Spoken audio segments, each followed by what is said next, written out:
konsen ke sana tidak banyak. Batik asing sendiri memberikan suatu gagasan, suatu ide, tapi ya jujur beliau sendiri juga tidak meletakkan fondasi-fondasi yang kuat untuk ke sana. Ya, tidak meletakkan suatu fondasi-fondasi yang kuat. Sehingga bagaimana kita sebagai generasi kelanjutan beliau ya, untuk membantu ya, membangun landasan-landasan ini. Ya, itu tugas kita. Ya, tugas kita sebagai generasi lanjut ya, generasi penerusnya ya, yang untuk membantu meletakkan landasan-landasan, untuk membangun landasan-landasan ini. Dan itu memang kerjaan yang panjang dan kerjaan yang berat dan yang harus terus-menerus dikerjakan. Ya. Gampang ya sebenarnya mau mengembangkan agama budaya yang mengakar itu tidak mudah. Ya. Itu yang akan kita kerjakan. Itu yang kita kerjakan di Budayana di Ekayana. Ya. Kalau mau ngambil yang impor gampang. Sistemnya sudah ada kan? Sistemnya sudah ada, kita tinggal ikuti. Ya. Misalnya sekarang kita impor agama budaya Chinese kan? Ya, sedikit banyak sekarang pengaruhnya dari Taiwan, tata liturgi segala macam. Ya. Buat yang akar kebudayaan Chinese-nya kuat, oke-oke aja. Ya. Buat yang sudah banyak pengaruh didikan Barat, ya, didikan Indonesia, merasa itu membosankan, merasa itu kayaknya nggak bisa masuk. Sekarang Anda mau masuk ke kelompok seperti itu, Anda harus berubah. Liturgi harus dirubah. Mampu nggak orang yang senang dengan liturgi dan berubah liturgi itu? Ada sekelompok menganggap itu nggak boleh dirubah.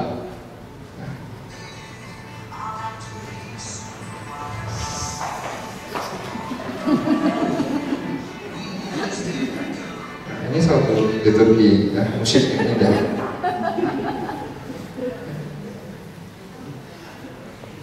Tapi sebagian lagi menganggap oh itu nggak boleh dirubah, ya, dirubah kehilangan maknanya, kehilangan artinya. Ya. Itu butuh waktu, ya, butuh waktu, kadang-kadang untuk gerakan itu butuh gerakan yang radikal, ya, gerakan yang radikal. Itu kita butuh orang-orang seperti itu. Nggak tahu anda di sini termasuk kelompok yang berada di comfort zone atau anda yang membantu ya, membawa agama Buddha lebih sesuai dengan zaman ini. Misalnya saya ambil contoh sembahyang ke rumah duka orang meninggal. Ya. Yang kita lakukan ini masih kelompok saya ini masih tradisi Chinese sekali ya. Sembahyang ke orang meninggal, ambil hoji, ya, itu udah standar info. Beberapa kelompok di Singapura yang saya tahu, saya di tempat di Singapura, mereka bahkan sudah merubahnya, bukan? Mereka datang ke rumah duka, mereka membacakan syair doa singkat, lalu menyanyi yang lagu yang dia pilih adalah lagu Song Bie.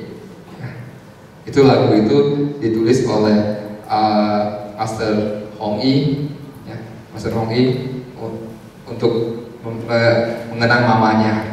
Ya, waktu beliau masih jadi di Sutong, jadi seorang rumah tangga, mamanya meninggal, beliau mengubah satu lagu yang sangat indah, Song Bie. Yang terjemahan bebasnya bye bye artinya ya, mengantar ya, mengantar.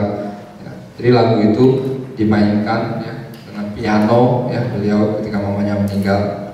Ya. Jadi lagu itu dipakai ya untuk di satu kelompok ya, satu kelompok Buddhis di Singapura saya tahu ya, mereka menggunakan Song Bie, lalu tidak lagi menggunakan chanting yang menjelimet ya, jadi menggunakan bacakan doa dengan bahasa Mandarin atau Inggris sesuai dengan keluarganya, lalu ada nyanyi, ada info kalau nggak salah. Pokoknya liturginya sangat berbeda dengan liturgi yang tradisional. Ya. Usaha-usaha seperti ini sebenarnya saya bantu Malah ya, guru kami pernah mengungkapkan ya, tapi belum bisa kita terapkan. Ya. Nanti Nanti Anda sekali-sekali boleh minta, saya tidak mau amit coaching, ya. Saya mau nyanyi lagu No Coming No Going aja, ya. Saya nggak mau baca Marita. Tapi kalau saya ke rumah duka terus saya mimpin begitu, mungkin ada yang shock kali ya. Saya mau sih, kalau yang kayak begitu saya mau mimpin. Tapi kalau suruh ambil coaching saya nggak bisa, ya. Nah itu sama rahasia kong yang kesana. Ya. Jadi, ya, Anda bisa terima nggak seperti itu? Nanti dibilang sesat lagi, ya pertanyaan Bapak itu ada kayaknya sesat, membangin kayak gitu. Ya. Banyak kan orang nggak bisa terima perubahan, mau sesat. Kenapa meditasi kok nyanyi-nyanyi? Ya. Nyanyi bukan meditasi. Ya. Bahkan salah satu yang ngembangin salah satu misalnya kelompok di Ekayana sendiri, ya mereka menganggap saya meditasi ini salah kok meditasi kok pijit-pijit, ya. Nah, ini satu kelompok meditasi yang tradisi lain ya, tradisi Myanmar yang mengatakan kelompok meditasi Chan yang dikembangkan, oh meditasi ada senamnya, nah, kok meditasi pijit-pijit, nah, memanjain tubuh katanya. Nah, itu kan berarti kita bahkan di tempat kita sendiri banyak yang belum terbuka, ya. Dia tidak memahami metode itu lalu mengkritik, ya, dengan cara pandangannya dia, ya. Nah, itu sering terjadi karena kita juga terjebak seperti itu, ya. Di tempat kita juga ada yang seperti itu, ya. Jadi kita termasuk kelompok mana, ya. Jadi saya katakan kadang-kadang kita butuh berubah, ya, bentuk luar dari Agama Buddha butuh berubah dan butuh disesuaikan dengan tempat dan kondisi. Dan ke depan memang suatu tantangan untuk mewujudkan agama Buddha Indonesia itu sendiri. Ya. Bagaimana Anda melafalkan Sutra Hati dengan bahasa Indonesia, alunan yang indah. Sampai sekarang kita belum ketemu, ya. Walaupun Potawa Center membuat satu alunan yang sangat indah, tapi kalau itu diterapkan di kebaktian mabok juga, ya, bacanya panjang dengan gedik Jawa. Mungkin kita perlu menciptakan sesuatu yang lebih sederhana, yang lebih bisa diikuti banyak orang. Ya. Walaupun kita sudah mencoba kebaktian dengan bahasa Indonesia, tapi ya, kita belum bisa menemukan intonasi yang tepat. Ya, kita butuh orang-orang yang memang punya jiwa, ya, di seni dan spiritualitas, ya, yang bisa mewujudkan itu. Oke. Saya rasa cukup. Boleh satu lagi? Oke, saya akan sebelum kasih satu pertanyaan terakhir, boleh sedikit kasih komentar lagi, Mante. Ya, jadi kita melihat tadi pertanyaan dari Bu Devi, itu ada istilah budayana. Ya. Saya teringat dari Romo Krisnanda sendiri. Sebenarnya kita tidak usah terlalu jauh-jauh lagi mendeskripsikan apa itu budayana. Cukup jawab aja, budayana itu yaitu ya agama Buddha itu sendiri, ya. Jadi dengan catatan itu mungkin mudah-mudahan jadi lebih jelas, ya, dan dikaitkan dengan yang tambahan-tambahan kalau ada ritual di rumah duka. Saya masih ingat mungkin ada satu keluarga dari Pak Hendra kalau nggak salah, malah senangnya lagu Obi Mesak, ya. Betul ya Pak Hendra, ya. Nah, tersenyum-senyum dia. Jadi sengaja memperdengarkan lagu-lagu Obi Mesak karena kebetulan almarhum itu juga penggemar berat dari lagu Obi Mesak tersebut. Demikian itu pertanyaan ketiga, terakhir saya buka lagi. Ada pertanyaan terakhir? Jangan malu-malu, mumpung Bante masih Pak Hendra. Oh, malah Pak Hendra, bagus. Ya, setelah ini saya tutup, ya. Sorry, maaf. Duta Namo Buddhaya, selamat malam. Tadi saya mendengar banyak sekali bagaimana kita mengenal agama Buddha di Indonesia. Nah ini memang sesuai dengan beberapa pemikiran dari teman-teman dari kami, ya. Istilahnya kami melihat sekali banyak sekali umat Buddha di Indonesia. Khususnya kalau kita kembali ke lingkup kecil adalah Wihara Ekayana. Wihara Ekayana itu kalau setiap minggu gak kurang dari 1000 orang yang datang. Jadi kalau dari kacamata orang luar, wah hebat sekali umat kita, database kita cukup banyak. Tapi begitu kita mau mencari, membentuk satu organisasi atau membentuk satu kegiatan, dalam hal ini WhatsApp misalnya, kita anggap kita tunjuk saja ketuanya, dan ketuanya itu menunjuk ke bagian seksi A, seksi B, seksi D, dan selanjutnya. Nah, ketua itu kadang-kadang keteteran karena begitu seksi A dianggap si A yang mampu mengatakan, aduh jangan saya deh, saya nggak sempat, saya banyak urusan keluarga, ya, saya ada ini dan itu, nanti di hari H pasti saya bantu. Waduh, saya bilang, Pak, kalau pengalaman kita kalau di H pasti dia bantu, memang dia datang, tapi mengacaukan kepanitiaan karena apapun yang kita kerjakan, canangkan mereka nggak tahu karena di H itu dibantu.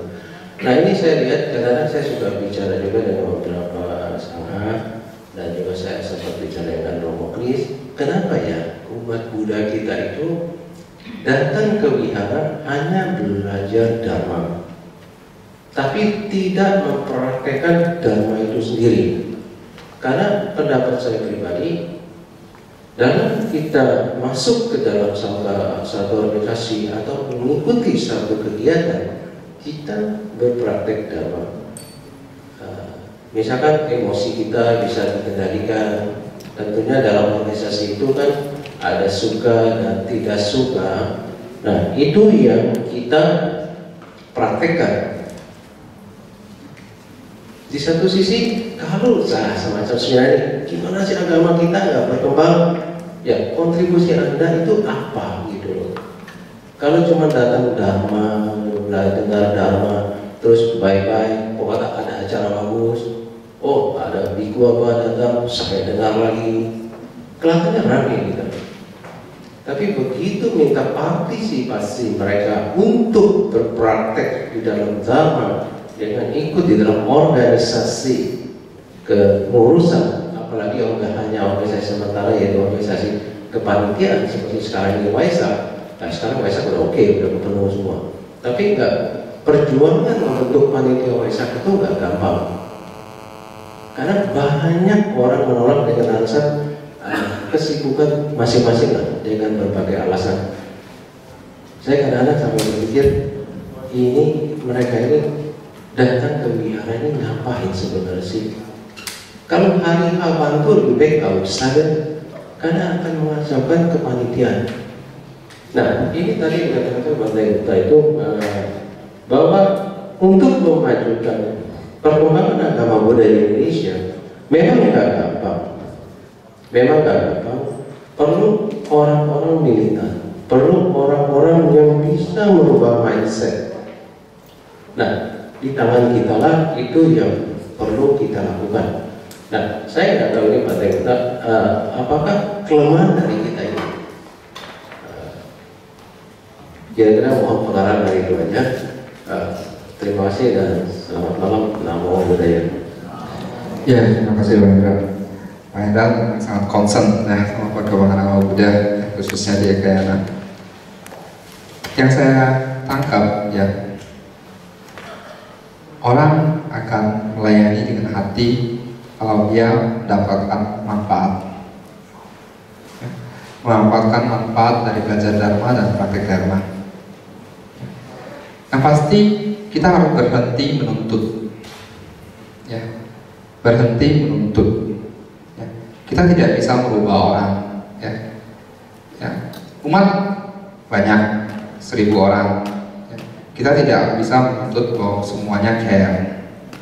Semua orang punya sifat masing-masing. Itu dulu ya harus kita pahami, ya, kita terima itu dulu. Ya. Dan dimanapun, di agama manapun, mayoritas adalah umat abangan, ya, umat abangan, umat penggembira, ya. Nah, jadi, ya, umat penggembira, ya. Mayoritas, ya, Anda di sini kan pilihan kan, Anda di sini nggak lebih dari 80 orang, ya. Mayoritas kan ada di Perti Salah sekarang, ya. Lebih senang sembahyang, mereka bahagia, mendapatkan manfaatnya, mereka bahagia. Tapi adalah bagaimana kita tidak menuntut bahwa semuanya harus aktif, semuanya harus care. Kalau semuanya seperti itu juga kacau nanti wiharanya. Ya, semuanya mau jadi pemimpin, kacau. Ya. Tapi ingat minggu lalu saya menyampaikan bahwa kita harus masuk pendekatan dari latihan, dari praktek, dari belajar Dharma.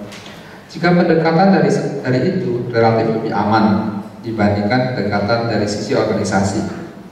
Ya. Saya ikut di organisasi Buddhis dari SMA. Lalu saya lihat ke belakang. Saya aktif di Ekayana dari Persaudaraan Buddha Muri angkatan pertama. Ya, dibentuk. Saya ikut dari pengurusan itu. Kemarin saya ngomong ke anak-anak, kita lihat ke belakang, ini udah 17 tahun Ekayana. Organisasi Buddha Muri ini udah 17 tahun. Kok saya lihat kok angkatan saya kok cuma tinggal saya di sini, ini karena saya jadi biku ya. Yang lain kemana? Berarti ada yang tidak benar ya. Beberapa angkatan hilang. Kenapa? Karena hanya aktif di organisasi. Aktif di organisasi Buddhis hanya menganggap itu sebagai organisasi. Itu salah. Masuk harus lewat praktek Dharma, lewat jalur belajar, lewat jalur ritual, lewat jalur meditasi. Orang-orang yang seperti ini akan lebih punya dedikasi, lebih punya hati ya. Karena mereka sudah tersentuh dengan Dharma.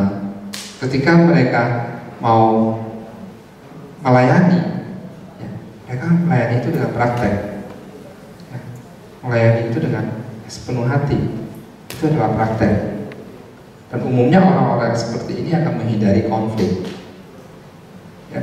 Orang-orang yang latihan juga cenderung tidak mau terlalu banyak aktif di organisasi. Itu harus Anda pahami. Karena mereka di organisasi akan terlalu banyak konflik ya. Itu juga harus kita pahami ya. Tipe orang seperti itu. Jadi kita tidak boleh menuntut ya, tidak boleh terlalu menuntut bahwa semua harus care ya. Saya rasa mereka cukup banyak yang mau care. Sekarang adalah tugas dari kita ya, tugas dari kita adalah bagaimana membuat mayoritas umat ini lebih care ya dengan pengembangan Dharma ya. Dan masing-masing bisa berperan di bidangnya masing-masing sesuai dengan kemampuannya ya. Saya bersentuhan dengan beberapa komunitas ya, latihan di sini ya, beberapa komunitas meditasi di Ekayana. Umumnya saya melihat mereka bukan tipe orang organisasi, tetapi mereka mau untuk misalnya mengurus komunitas itu, melayani orang-orang yang datang berlatih ya, dengan kemampuan yang mereka miliki ya, itu sudah cukup bagus ya, itu sudah cukup bagus ya. Berarti karena mereka tersentuh oleh latihan ya, tersentuh oleh praktek, dan mereka akhirnya karena tidak ada orang yang mengerjakan, oke lah saya mengerjakan, saya melayani teman-teman yang datang mau latihan. Di komunitas Dharma kelas juga banyak yang seperti itu ya. Setelah mendengarkan Dharma lalu termotivasi ingin melayani ya. Di komunitas Yamkeng ya, komunitas